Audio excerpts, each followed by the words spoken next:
Welcome to Delingpole, a Breitbart.com podcast. Here is the podcast host, James Delingpole. Welcome to the Delingpole podcast with me, James Delingpole. And I know I always say this, but I'm really excited about today's guest coming back onto the show after about, 12 months, Gav, I think? And so much has happened since then. Tommy Robinson. Now, Tommy, you almost need no introduction. In fact, I'm not going to introduce you at all. I was going to say that I've been desperate to talk to you because it seems to me that the wrongness being done against you has actually increased over time. And I'm the recent example is the head of Mark Rowley, the head of I can't believe it. Just fill in the details here. He's the head of anti-terrorism. Yeah.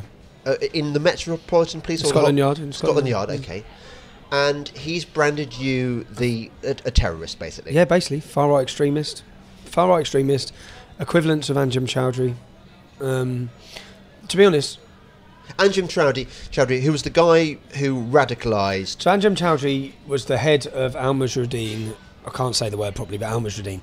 60% of Muslims in jail for terrorism are ex-members of his organisation. He's the man responsible for radicalising Lee Rigby's killer.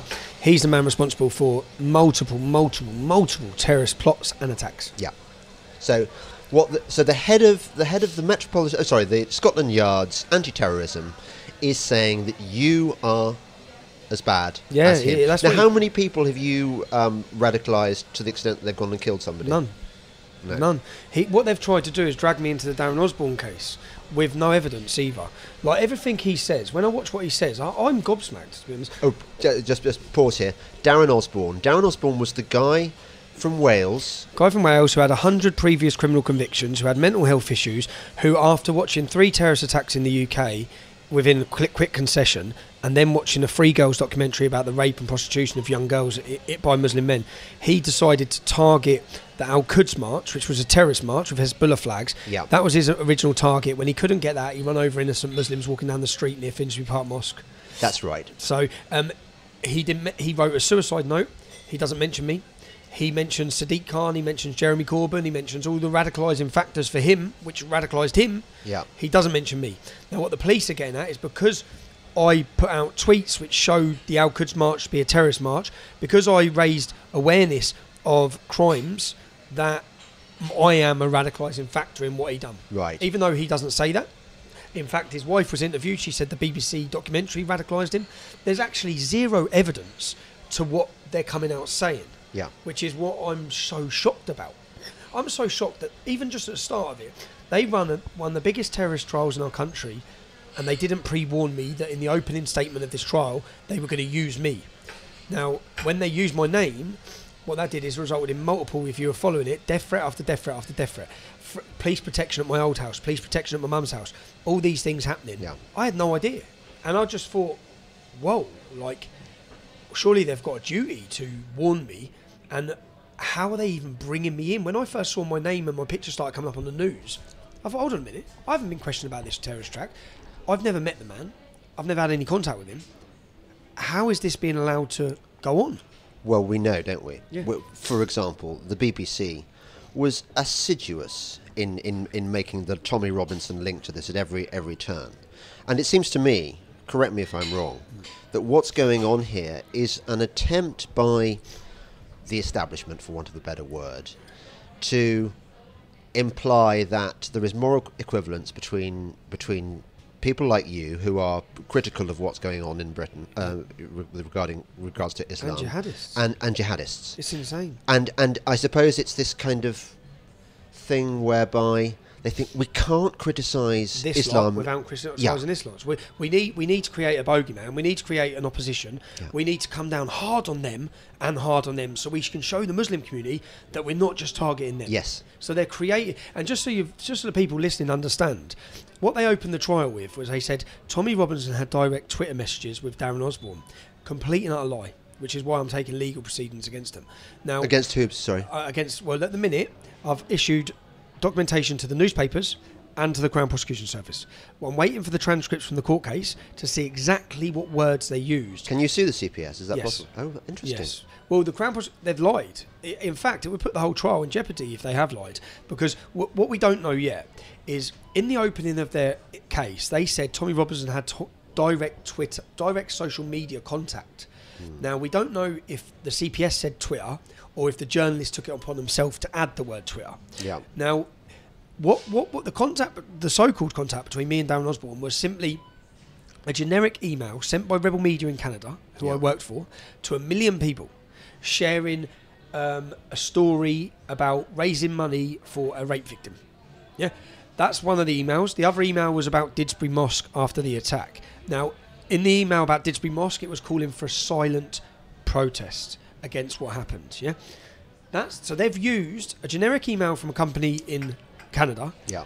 And they've run the words direct Twitter messages from Tommy Robinson, which anyone who knows social media means I had to follow him, which I didn't. He never had a Twitter message. There's no Twitter contact. There's no social media contact. There's no social media contact whatsoever between me and him. It's just a lie. Yeah, well, why would you? I mean, he's like a random nutcase. I didn't know who he was. In Wales. In Wales, it's yeah. just... And he'd never spoke to me. So there's no evidence to it. They've lied.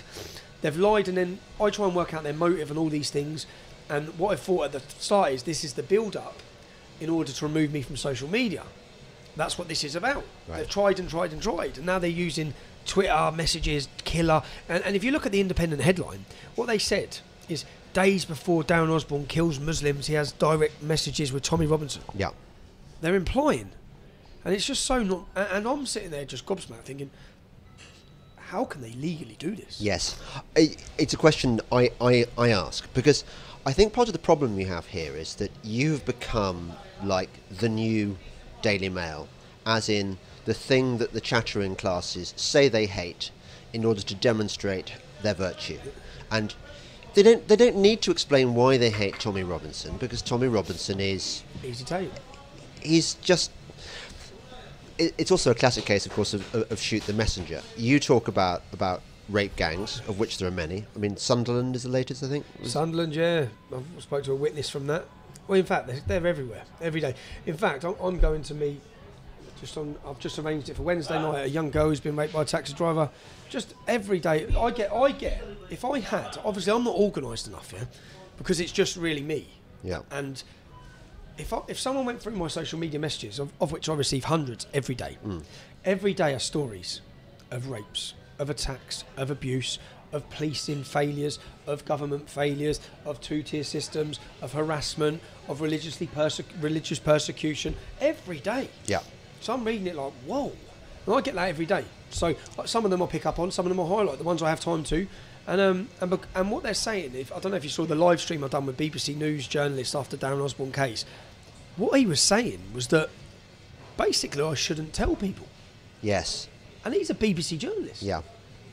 Because telling people might inflame. Might inflame. It's inflammatory, isn't it? Yes. That if you talk about however truth. many girls were raped in Rotherham... Yeah. What, If you issue what's the What's the facts- figure now? Is that It's gone up. 1,300? No, it's 1,400. Now they're saying it's up to 1,600. Okay, that's quite a lot of girls raped, I would say. And that's in just one town. Yeah. So you've got this all over the country. And when you say this, you get your Twitter threatened, taken away. You got banned for a week from Twitter. Banned for a week for stating that 90% of grooming gang convictions are Muslim men. They Yes. are. 20% are called Mohammed. I've done the research myself. That actual statistic comes from Quilliam's research, a Muslim Right. think tank. Yeah. So I'm surprised. I'm surprised about the other 10% actually, because who are these? Are they just sort of passengers with the grooming gangs, or what? the other 10% are, say, white males, black males that are involved in gang grooming. Right. So I didn't realise that there were sort of separate kind of. Yeah, so say, for example, there's a case going on now in Huddersfield. Yeah. There's 29 men Yeah. who are on trial. And out of those 29, 27 are Muslim. So 2 of them aren't. Right. But I call that contamination because they've been in with the Muslim groups, they've been hanging around with them, and they've started doing what they're doing. Yeah. Because each one of these gangs, it's not like there's not really gangs of white men or black men doing it together. Yeah. There's always the odd white man or black man or Sikh man who's involved with the majority Muslim. Well, out of that 29 men, 27 are Muslim. 8 are actually called Mohammed. Again. So we'll go into this in the next section. I just wanted to go back to the original point about Mark Rowley. Mark Rowley. Yeah. So he's the guy. If you live in Britain, as we both do, he's the guy you're relying on to stop terrorism happening, isn't he? And this is quite an issue for us over here because we've got those little girls who got blown to pieces going to a Ariana Grande concert. We've got people mown down on London Bridge and on Westminster Bridge. So it's a real issue. And you think, well, at least the police are doing something, right?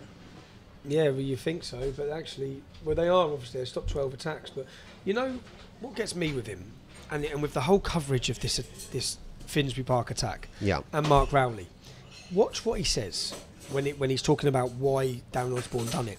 He does not mention at all that 22 children were blown to pieces and hundreds injured, that 9 people were murdered on London Bridge and 48 were injured, that 8 people were murdered in the other drive-by attack and another 47 were injured. He doesn't mention them as radicalising factors at all. They don't. At all. He doesn't mention them. So you're basically worse than all those things he you've just doesn't mention mentioned. that those things played a part as to why Darren Osborne did what he did in reaction to them. Yeah. He doesn't mention that. And Darren, just so we understand who Mark Rowley is, when I looked him up, I thought he's the man who decided his decision not to arm the police at the House of Parliament. Yeah. So that police officer who was killed by Khalid Masood, who was unarmed at the gate of Parliament, was because Mark Rowley didn't want to arm him. And the reason he didn't want to arm him, he said, this has all come out, he said because he didn't want tourists having a negative view of the situation. So it's all about the image. It's all about the image. Well, we're at war here, and you're leaving defenceless police officers to be murdered. He's also the same man that allowed Salman Abedi to fly in and out of our country. Do you know that his officers, you know, for the attack by the terrorist, the jihadi next door, the 3 of them got in the van, they mowed people down, they stabbed people in the restaurants. Yeah. His officers, Mark Rowley's officers, watched those 3 men load the van and get in the van on the day they done the attack. They watched them. And then 2 hours later, they committed a terrorist attack. And this man, who watched that and who chose not to do anything about it. Now, the man was on a documentary called The Jihadi Next Door with an ISIS flag 12 months before. Yes. So he's talking So there were 1 or 2 clues in the public domain. And the thing I see is that he's diverting the blame. Essentially, that's interesting. The blame is at your doorstep, mate. You have failed this country miserably in your attempt to protect us because of your unwillingness. I don't know if you saw what Elsie done with the Henry Jackson Society. Tell me. Oh, Henry Jackson Society were holding a conference just weeks ago called Islamist Terrorism. Yeah. Now he was going. He was one of the people that was going there. The Muslim Council of Britain, all the other organisations kicked up a fuss. Right. He didn't go. He pulled out. Because he didn't want to demonise Muslims with just Islamist terrorism. That's interesting. He's going to love you for saying this, of course. He's going to be even more on your case now. Of course. And what I said is, see, I put out saying I'm going to find him. Yeah. And anyone who knows me, what I mean is I'm going to find him. He's made statements, and I know for 100% fact he can't back them up. What he said is, he said the hate that Tommy Robinson promotes. Yeah. If he had a camera in his face and I asked him to give me one example of the hate I promote, he can't. No, of course he can't. Well. So, did you find anything more about where he came from? About what is? Was he sort of fast tracked through the Mark police? Rowley. Yeah. I don't know if you've read. There's a police officer who's left now, and he wrote a book, and he messaged me. He sent me a big. He's done a review of my book. Yeah. And he said how he was basically told to target me.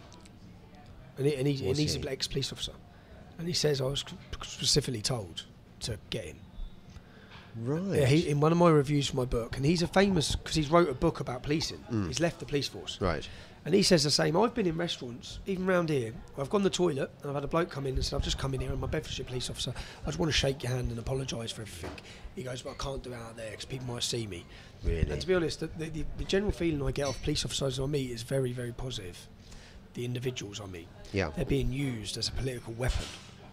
By the senior echelons, and this comes from what level does it? Well, I'd say that when you get to the head of the police forces, that Mark Rowley's a politician. Yes. He's not a police officer; he's a politician. That is the problem, isn't it? They are politicians. Political policing, the mixture of the two. And that goes back to the Macpherson report, at least, doesn't it? Institutional racism. Yep. So they had a sort of purge of all the old coppers, promoted all the kind of politically correct Common ones. purpose police officers. Common purpose police officers. Well, they all are. So Mark Rowley will be. They all are. And then their agenda and what they push, and if you listen to them, it's just Just tell me briefly about common purpose. What you know about common purpose? just so basically, yeah, the common purpose issue is which all senior people within councils, within police officers have all been on the same training courses, which is to push an agenda of, whether you word it political correctness, but their own. It's an organisation, isn't it? Set up Yeah, an organisation set up by two people.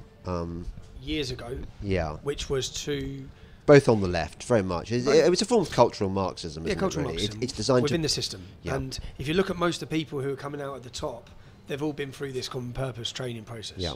And the common purpose training process is all about diversity and inclusion and this and this, and really it's just I don't know if I'd say that it's to attack, really.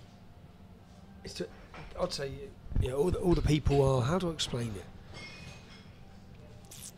That they've used, that basically they come out and they push the same narrative and agenda from politics to policing, from army to navy to fire brigade. Well, isn't it like the wasp that lays its egg inside the spider, and so you think what you're getting is a spider. Yep.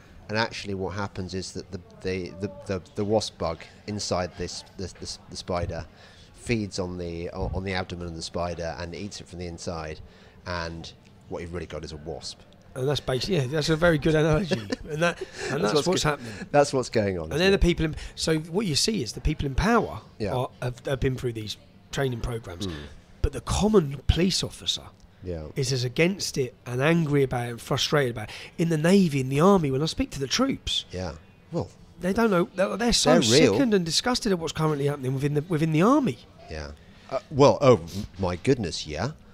That the video, the Well, the army, training the videos, army recruitment the army video. Just recruitment tell us about the. So the Army recruitment video was a Muslim who they're out at war, Yeah. and he takes his boots off in the middle of a warfield, and he sits down to pray, washing himself in a puddle, whilst all the other men keep guard and look out. The radio goes, and they're like, wait, we have to wait for him to finish praying.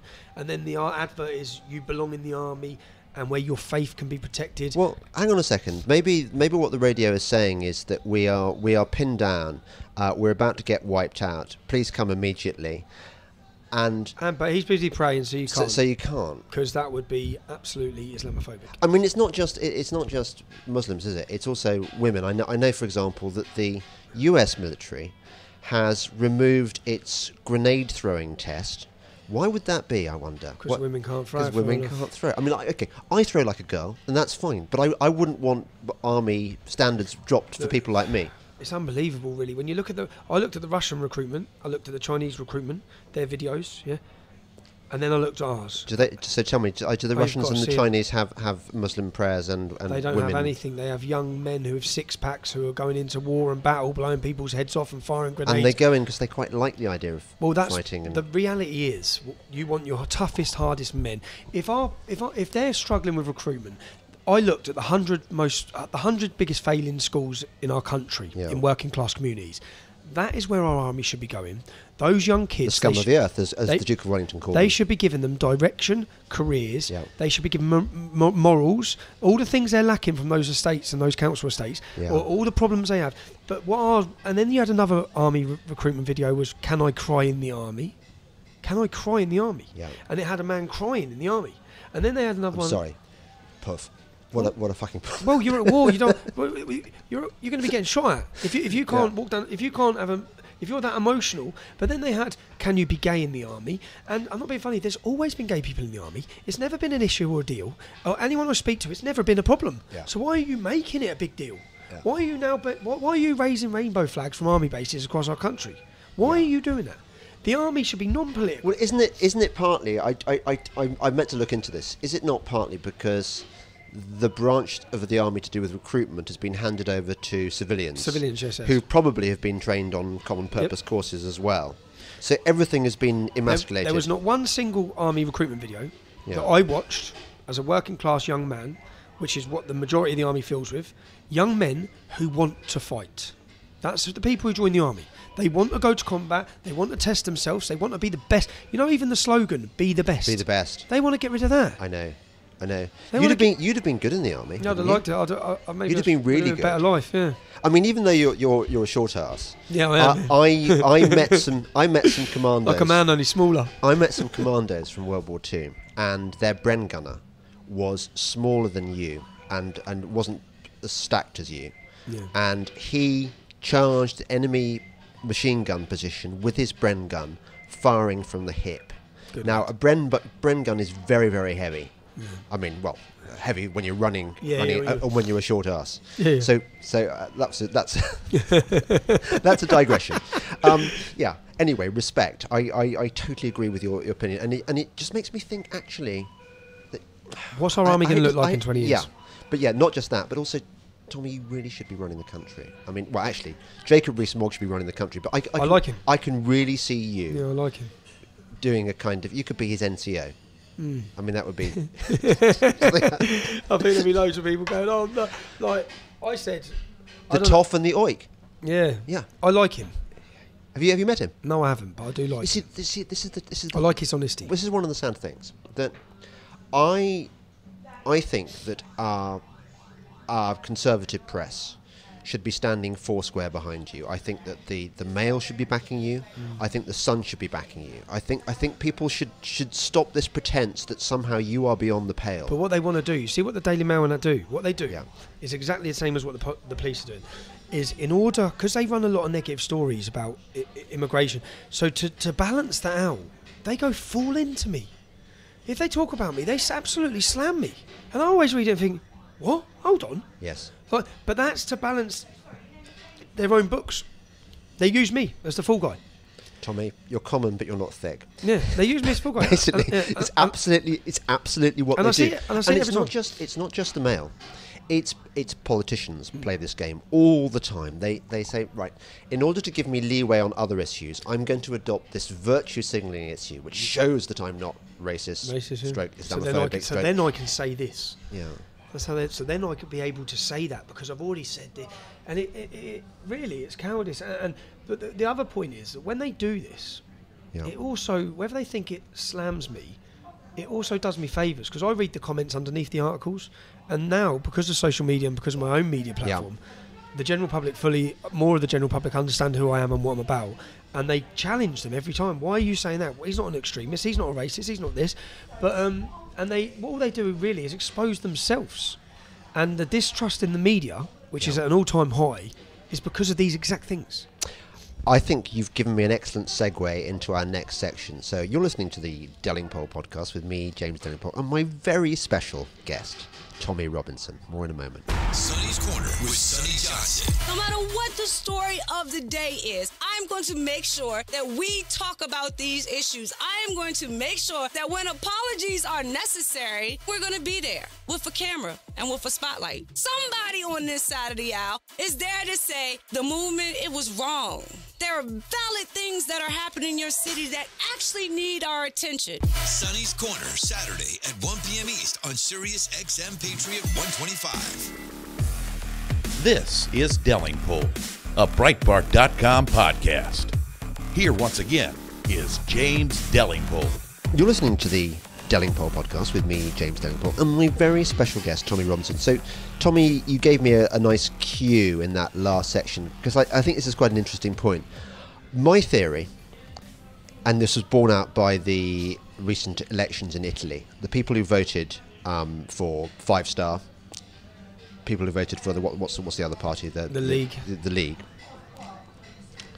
When they were surveyed, it was found that hardly any of them read mainstream media, watch mainstream TV anymore. They get their information off the internet. And I think this is where we're going. Here we are. Now, you are about to set up your own Tommy Robinson website. Yep. Apart from anything else, because you bloody have to, don't you? Because you've been driven, even social media is now kind of about to silence you. Yeah, I fully realize. In 2016, we had the upper hand. Yeah, we were the driving force, whether it be here, whether it be Donald Trump's election. Donald Trump won his election through Twitter and Facebook, so it's through social media. Now, the elite I'd say the politicians, the governments have realised that, and they're fully taking back control and power through deals to silence, to shadow ban, to block, to all these things, to remove. Before elections, you looked at France, they removed tens of thousands of pro-Marie Le Pen accounts from social media overnight. Right. So these sort of tactics, that's the future. That's what they're going to be doing. But also, I look at what I spent 12 months with Rebel Media. What it allowed me to do was to completely realise, I used to think I had to be on the street talking to people to get my message out, and then I fully realised that the phone is the future, and we have to reach as many people as possible. Now, if in a 4-week period last year, when I went onto my analytics online, my tweets reached 193 million people, and my videos just on Facebook were watched by 49 million people in 4 weeks, just on Facebook. Bloody hell. Yeah, when I looked at that, and then I looked at the BBC, I realised that we are competing with the mainstream. So, in fact, the mainstream can only dream of... If I put an article out now, say, like, if I go to my live stream I done yesterday... Yeah. If I go to my live stream I done yesterday, my live stream had 350,000 people. That's my live stream figures currently. Where are these people? These are... So, that's currently at... So looking that at your live phone stream now. yesterday is 361,000 views, yeah? Right. Now, there was a big, massive hoo-ha because Theresa May got 500,000 views on her Brexit talk. It's like, when I look at our figures, if I go to the next one after that, if I look at our figures, these are just little videos we're doing, yeah?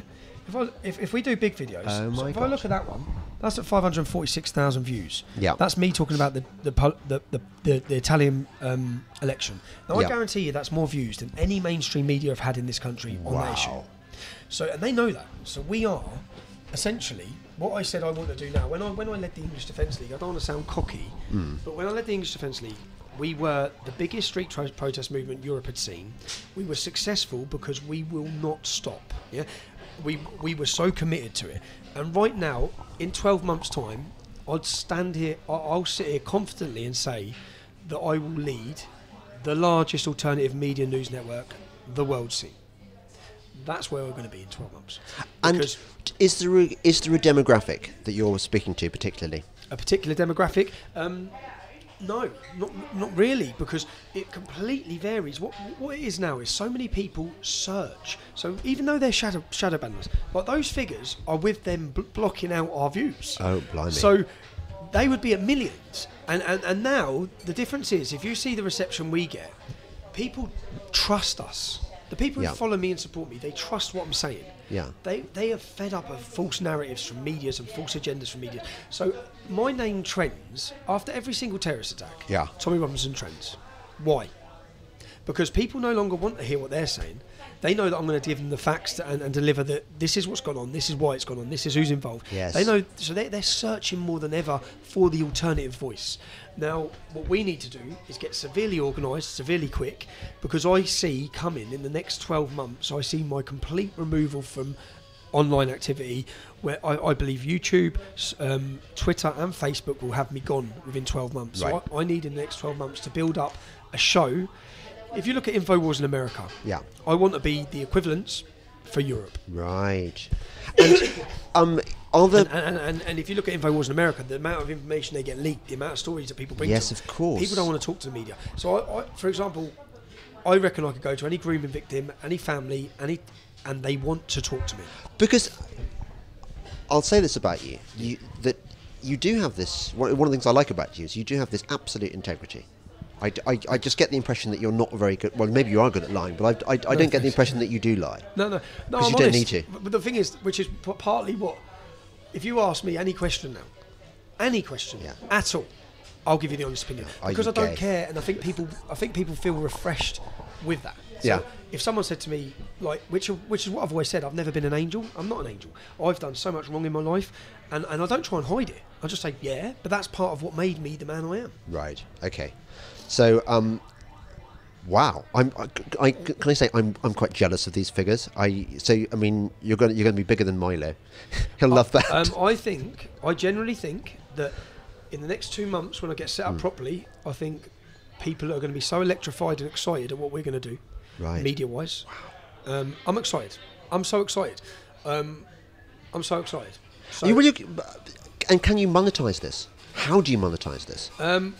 Particularly the overheads and monetising it, we don't really.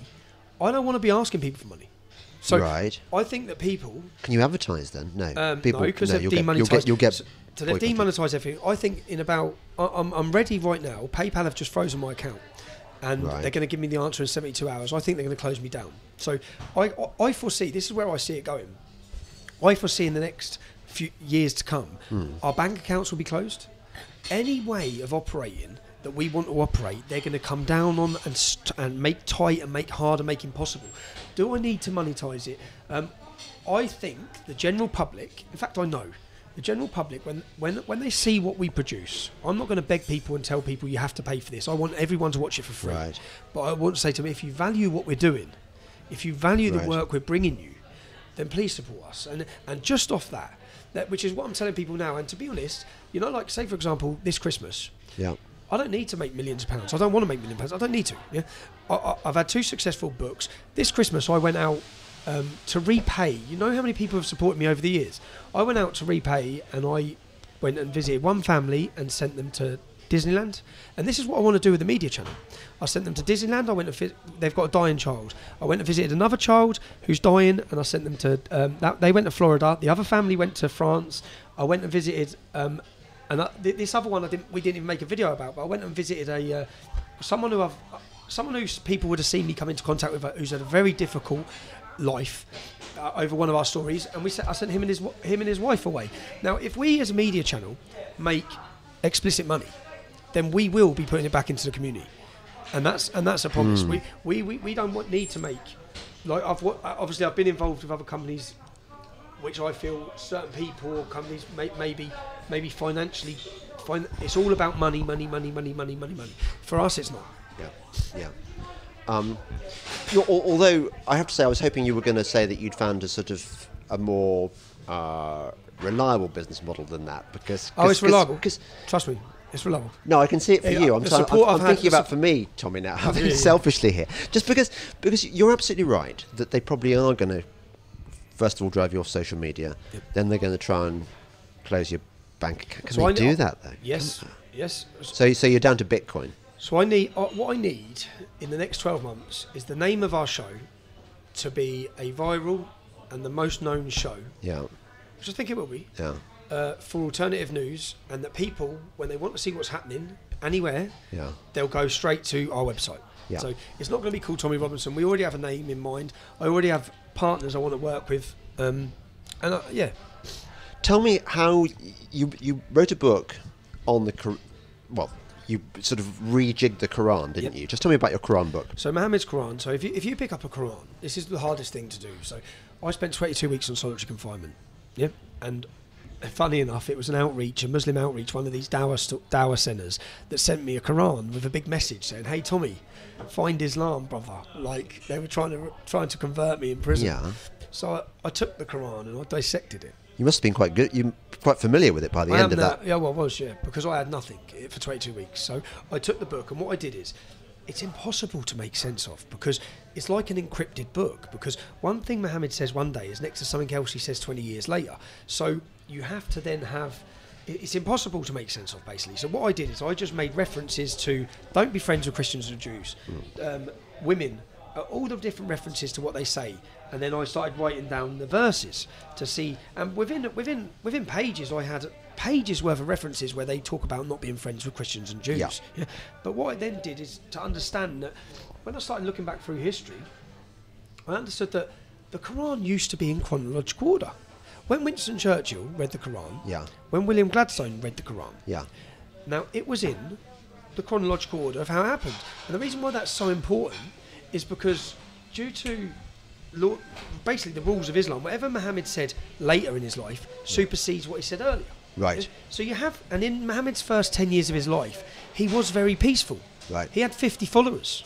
Yeah? Right. He then introduced... So he couldn't really afford to be warlike for so few. But he introduced rape, jihad, piracy, war.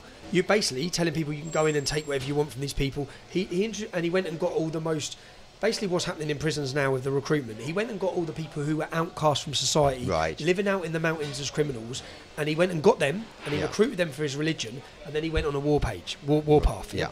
So basically, when you put the Quran into chronological order, which we've done, and what we've done is we've done it back to front. So when you open up the Quran on our book, the last thing Muhammad said is the first thing you will read, where he said, and the last thing he said was chapter 9:5, kill them all, unless they convert, kill them. Right. So then what you do is when you get to the peaceful verses, which are now at the end of the Quran, the ones that are superseded by it, you'll just have a little line through them, and then afterwards it will give you the verse number that basically cancels that one out. Right. And this isn't my opinion of, again, this is not a book that's put into, I haven't put it into this chronological order. We've took Muslim historians and experts, 3 different ones, who put it into this order. Right. All of the things that are said in this book Yeah. are evidential. There's 500 footnotes that brings you all back to Islamic sources. That's basically what it is. And also it's a 100-page introduction, which gives people the introduction to understand that throughout British history, our clergy, our politicians, our military, all of them have always been completely honest about Islam. They haven't spoke about interpretations of Islam. No. They've just spoke about Islam as the religion of war. Yeah. In fact, the phrase Islam is religion of peace was never heard until George W. Bush used it. So George W. Bush. George W. Bush, after September 11th, come out and said Islam is religion of peace. Doesn't that say it Now that so lie, much? that lie has spread around the world, and what we call it is the Great Lie, and we say that we've entered into an era of deception where our political leaders and the people who govern our countries, whose duty it is to inform the public, are actually deceiving the public as to what this is. How many copies have you sold? Tens of thousands. Right. So, And did you have any problem getting the money from that? No. People They didn't- froze the money. So the first week, Who's they? PayPal. In the first weekend, we sold over 8,000 books. Right. Now, which took it straight to number 1, and they froze the money, and it took us 3-4 months to get the money out of them. But we got the money. So from that book, what I was so happy about is that so many people are educating themselves on Islam. And when you read this book, what I would say is, this is the evidence. This isn't Tommy Robinson's opinion. Yeah. This is collected together, an academic work with Peter McLaughlin, of evidence to what Islam is, of evidence to all the like, for example, Sir William Gladstone held the Quran above his head in Parliament and said there will never be peace on this earth so long as we have this book. This book is a violent, cursed book. Right. There are statues of Sir William Gladstone as one of our best leaders of this country ever across our capital city. Right now, in the era we're in, he'd be an Islamophobic bigot who would be driven from politics. That's certainly true. And Winston Churchill, in the River Wars. Yeah, in the River Wars. But the only reason why, so if you look, we're contaminated in Britain, whereas Polish leaders, Hungarian leaders, Czech Republic leaders, they're all speaking openly and honestly to their public about Islam. Eastern Europe, the countries that haven't got large Muslims, and also, but why? Communism. Because they've experienced communism, so they know what it's like to lose freedom. Yes, exactly. Our generation don't know. You see what we think. This is what this is what really worries me, Tommy. We think this is life. We think that this is in Europe's history.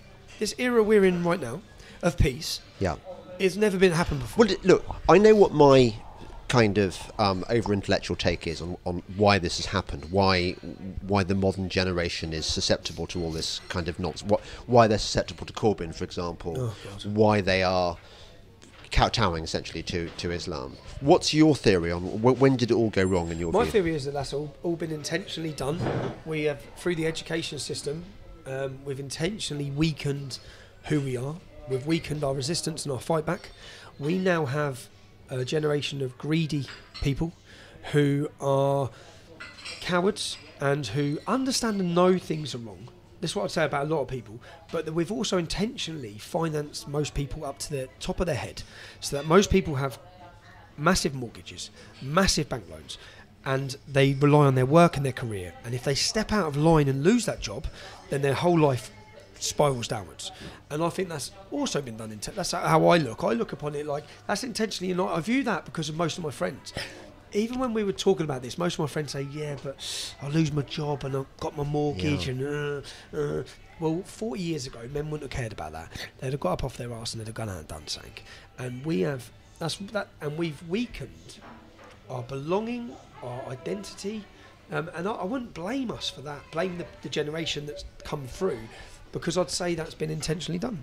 So whose generation? Who is it? My generation's fault.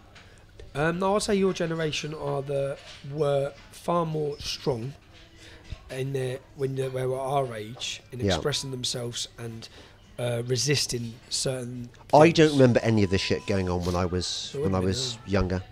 I mean, obviously it was there. So now, say for example, when I go through the education system, I'll give you one example.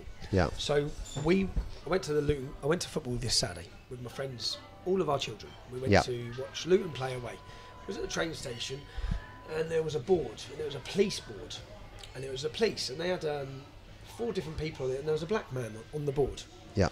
and he wasn't a police officer, and they were asking if you see problems, talk to us. And my friend's daughter, who's 11, said that's racist. And me and my friend looked down and said, "What? What? Why are they having him there?" No. And then my friend said, "But there's a black man and a white man." And like, where are you? So conditioned in people's Yeah. minds from school. If again, I give you examples. Last time, I believe, when I talked about my own daughter, Yeah. when I had the biography of Muhammad out, and as she walked past, she said, "Muhammad, peace be upon him." And We had this with my niece. yeah, and I looked at her and said, "What did you just say?" And I don't talk to my children about politics or religion. So I said, "What did you just say?" She was 7 at the time. She said, "You have to say peace be upon him." I said, "Who told you have to say peace be upon him?" She goes, "Oh, we've got taught that at school, so we have to say peace be upon him." Yeah. And I said, "Darling," and then she said, and then when we went to look around another school, because my children were moving school, and it was the open day, and they had a task for all the children, and the children had to put the house of worship with the religion. Yeah? And I watched, and I stood there and watched, as the only one they knew Christianity, of course, but the only other one they could all do straight away was Islam in the mosque, because there's an agenda driven to them. Like, even just last week, my children's school went to visit the mosque. Yeah. And I'm sorry, but what's being taught in mosques is not acceptable for children to be going into. The prayers are not acceptable. The intolerance is not acceptable. I don't believe in the division of men and women. All of these issues, I don't think that 7-year-old children should be, or 8-year-old children should be brought into mosques. No. And I'm all for it. And I wouldn't mind if they want to educate children on Islam. If they took my children into a mosque and they stood there and said, "Muhammad married a child your age, and Muhammad beheaded 600 people, and Muhammad took slaves, and all the terrible stuff," Yeah. but they are glossing completely over it. My daughter told me that a mosque is a very important place where people pray, and this is the education system which is bringing up a generation. I've had it where a girl come up to me arguing with me about Islam. I said, "What do you know about Islam?" She said, "I learned about it at school." Of course you did. You learned it's all pink and fluffy and beautiful. Yeah. So we're in a massive battle. Yeah. Yeah. You're listening to the Dellingpole podcast with me, James Dellingpole, and my very special guest, Tommy Robinson. Hey folks, I want to tell you about Breitbart News' Second Amendment newsletter, Downrange with AWR Hawkins. Features the top gun stories of the week, every week, and guest columnists like Gun Owners of America's Larry Pratt or Armed American Radio's Mark Walters. Also features a review of a firearm or a firearm accessory each week. The newsletter downloads on Thursday, comes right to your email inbox. You can subscribe at Breitbart.com/AWR. This is Dellingpole, a Breitbart.com podcast. Here once again is James Dellingpole. Welcome back to the Dellingpole podcast with me, James Dellingpole, and my very special guest, Tommy Robinson. Tommy, I'm not going to name names, but that experience about the peace be upon him was something happened to a relative of mine when she was at school, and she came back home and told her parents that it's what you're supposed to say after you mention Muhammad, and when I wrote a piece about this, the headmaster actually in school assembly singled her out and said, "Well, you can't choose your relatives, can you?" I mean, I just That's sick.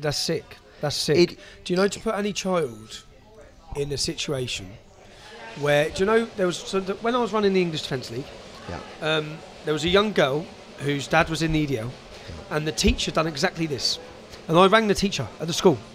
I said, "How dare you put that young child in a position that you know she's going to have to defend her father, you know she's going to talk about it, and you brought it up. Like, how dare a teacher put any young child in a situation like that to make her feel uncomfortable in the rest of the school?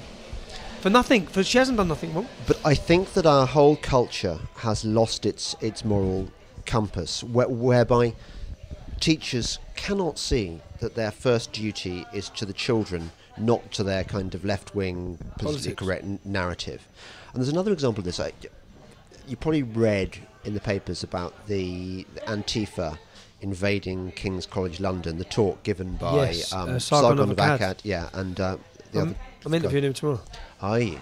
Oh, well, while you're there, can you say to him, why won't you do a podcast with James Delingpole? You really should. Because he's resistant. I don't know why. I'll speak to him. Yeah, exactly. You have a word, mate. But anyway, so I was reading... He's a liberal. Yeah. It's shocking. Like, look... We need liberals. What's going on? He's a liberal. He's getting attacked by Antifa. I know. So Antifa are nasty, hard left, aggressive. They set off smoke bombs. They smash windows. They hospitalise one of the security guards. I mean, this is not peaceful protest. This is not legitimate protest. And when I read the report in the Evening Standard, it was written in such a way as, on the one hand, on the other, it said, for example, that Sargon had been described as outright. Oh, right, and he's not. Which is not. So is this the benchmark where if anyone has ever described you as, I mean, I've been called a Nazi before, so presumably James Delingpole, who's been described as a Nazi, is that legitimate now? Is that where our press has got to? I mean, the Evening Standard used to be a reasonable newspaper. Is it now acceptable for Antifa to be reported on as if they are just another legitimate protest group? They call them protesters. They're rioters. Yes, exactly. They're not protesters. They're rioting. So they're violent. They're violent thugs. I confronted the journalist who wrote the piece with this on Twitter. He didn't respond. But I'm thinking, hang on a second. Is this where reporters are coming from now? Are they pitching their news stories at an audience which also thinks that Antifa is a legitimate organisation and is no better or worse than people who who talk in universities? Is that where we've got to? That is where do you know what? I'll have to get the examples, but there was 5 that same day. There was 5 other free speech events interrupted in Europe and America. Oh, really? So, yeah, it's the hive mind. They do hunt in packs, these people. And they do, and they try and make it impossible. There's no platforming, which the government have come out and said that they're not going to support. They want universities to be a place of free speech. Yeah, I don't understand why these people can't just, if they have an issue, come in and ask questions. Speak to Sargon of Akkad. Sargon of Akkad is the opposite to a Nazi and a fascist. He's an extreme liberal. It's like, and even if he wasn't, even if he were a Nazi or a fascist, then. I think he was doing a joint talk with a Jewish man, wasn't he? Yeah, he was. Yeah. Guy from the Ayn Rand Institute. But yeah, even if he were a Nazi or a fascist, then the legitimate way, the time-honoured way, is to talk and to destroy his arguments. If their argument's that bad, you'll be able to humiliate them in debate. Yeah. Which is what I've always said. Look, if anyone has a problem, let's talk. Yeah, I mean, you're braver than me, and I totally respect people like you and Katie Hopkins and Anne-Marie Waters who are out there every day putting themselves on the line. But it seems to me that also one can't just spend one's time taking on the people you take on. One also has to. There's another level. The intellectual current which makes this stupidity possible, the kind of people who say, I believe in free speech, but. And the moment you have conceded that there are occasions where free speech is invalid or needs to be curtailed, or that there are these things called sensitivities and feelings that need to be protected from free speech, then you have lost, because you've created a culture where which no longer can defend its values. Yep. Because if you can't speak for your values, how can you defend Which is them? what's happening. And Yeah. People are coming out just with only one view. Now you just told me something that saddened me greatly. You told me you don't watch any TV, even though you've got Sky, and I was going to recommend a series which is so. What's the series? Go on. What I'd almost say to you, Tommy, actually, even if you watch no other series ever, watch this one. Okay, what is it? It's called Babylon Berlin. Yep. And there are a number of reasons you should watch it. The actress who plays the female lead It's stunning. is the hottest thing. I'm watching it. She is. I mean, Is she English? as one gets older, one's not allowed to have shag lists. You know, Yeah. the sort of the ones that your wife allows you to have sex with because they're just so. I used to have one of those, but she would be on it. Yeah. She's absolutely stunning, and the man. Yep. For a female listener or gay listener, he is also exceptionally good looking. Everything about it is perfect. It's set in Weimar, Berlin. And what's it about?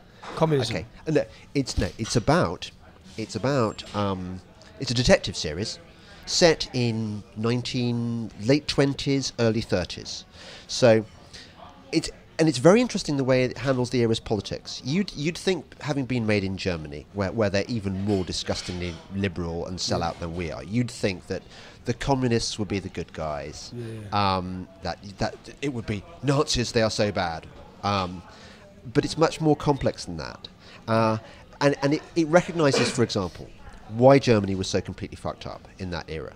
They'd lost the war, and yet they were formerly a great nation with enormous pride. So all these people had come back from the trenches, lost many of their comrades. They'd fought well, they'd fought hard, and suddenly they felt they'd been stabbed in the back by their leadership. And some of them blamed the Jews, and some of them blamed this and that. Anyway, what's interesting about the Weimar Republic is that there are a lot of parallels with now, in that you've got this. You look at our political class now. You look at Theresa May's limp-wristed government. They are inadequate to the task of getting us out of Europe, yet let alone out of dealing with the Islam There's no problem. They leadership there. don't want to deal with the Islam problem. They'd rather it would go away.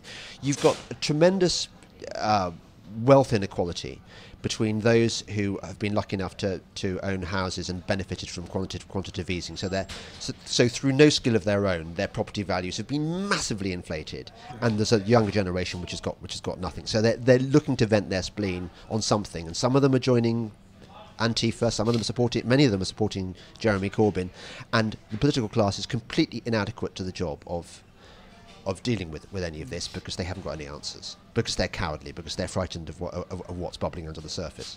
And this was just like what was going on in 1930s Germany. Yeah. It's really good. It's really I totally watch it. yeah, you really should. You'll love it. I'll watch it. I'll Yeah, take some time off Twitter and watch it. But yeah, I mean I don't want to. It's really interesting hearing your take, because my take has to do with things like the Frankfurt School and the rise of cultural Marxism and postmodernism and Foucault and Derrida. You don't need to deal with any of that shit. You can tell me from your perspective where we lost it, where we're losing it. And have you got any kind of anything positive to say about the way we think? I mean, do you have any optimism, or do you think we are stuffed? No, the more I travel around and meet, the public are now more ready than ever to hear what we're saying about Islam. Right. I've seen since the Manchester attack a complete turn in the amount of support I receive when I go places. Have you? Now, mate, if I go, I mean, like, it's quite at times it's such a heartening thing for me. Yeah. Because I spent years feeling hated. Yeah. And then now I spend every day feeling loved. And it's very satisfying, it's very warming. It's no matter how much negative things I've got going on, when I see how much it means to someone else what I'm saying and doing, it gives me an automatic power and more strength. And with going around Europe and seeing, I've been to Germany so many times in the last 3 years, and seeing the change there, the growing and bubbling feeling amongst the public. Interesting. Tell me about Germany. What's so basically, Germany. I first started going to Germany 4 years ago with the launch of Pegida movement, and I watched in East Germany, and I spoke to East Germans who, older East Germans who said, we've seen this before, okay, shh, you can't talk about it, you can't speak about it, you lose your job. Communism, we had this. Yeah, we stopped this and we beat this. Yeah, when they stopped and beat it, they walked once a week under the banner "Wir sind das Volk," we are the people. Yeah. Now, so then they've been doing that for 4 years. Now, at the start of their demonstrations, I watched as they were hated. Angela Merkel said they had hate in their hearts in a very famous Christmas speech, and they were attacked. And I used to watch it, and each demonstration at the end they do their national anthem, and I watched as they embraced themselves, and I watched the desperation and the fear and the worry in those people. Yeah? I saw it, and I used to say to them, we'll do this in a few months, and I remember them saying, we don't have months, we're losing our country, we're losing our identity, and they were so panicked by it. And 3 years on, I went back to their 3rd year anniversary, where they had just had the elections. The AFD had elected 94 politicians. Yeah. 6 politicians were on the stage at this demonstration to talk. Yeah. They were the equivalent of the EDL, Pegida were. The Yeah. equivalent of the EDL with no alcohol and no aggression. So they done it right, we didn't. Yeah. And I learned a lot from spending time with them. And I then see now they just had another a vote within the AFD that the leader of the AFD is going to address the crowd at Pegida in East Germany in April. I'm going to go out there and report on it, because this is how far it's come. It's come from a street protest movement that no one wants to listen to the potential next Prime Minister of the country. But if you look at the percentages that the AFD have increased, they only formed in 2015. In 2015 they formed. They've got 94 seats at Parliament. They're predicted at each next election, in there's local elections, to gain and gain and gain and gain and gain.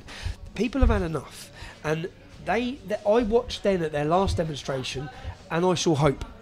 Whereas I had seen no hope. And is this, you say they're predominantly from the East German side of things? So the movement was predominantly East German.